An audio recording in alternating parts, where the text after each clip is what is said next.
3000 টাকা পাবো, টাকা দিচ্ছে। ভাই ও ভাই ও ভাই একদম মারেন না ভাই, আমি টাকা দিয়ে দেবো ভাই। টাকা পাবো 3000, কয়দিন হয়েছে? কয়দিন হয়েছে টাকা পাবো? টাকা দিস না।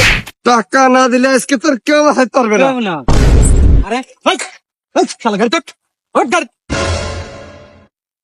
এ ভাই, এই করে নিয়ে যাচ্ছেন? এর কাছে টাকা পাবো, 3 মাস টাকা দেয় না।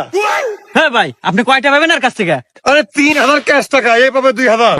কি মাত্র 3000 টাকা? আরে মিয়ার কাছ থেকে আমি টাকা পাবো 2 লাখ, 1 বছর আগে নিয়ে এসেছে। শালারে আজকে নিয়ে যা রেবে দিমু। ভাই ও ভাই ও ভাই দেখেন দিন, আপনারা চিটারি করতে না আবার রেবে দিয়ে একদম বটম মেরে দেবেন। বাটাম যেন কম না হয়। টাকা দেয় না। বন্ধু দেখ, তোর কাছে কি টেকনিকে বাঁচাইলাম, তোর বন্ধু আমি। বন্ধু তুই খুব বড় বাসন বাঁচালো রে। যা, যা। ছেড়ে যাই যে।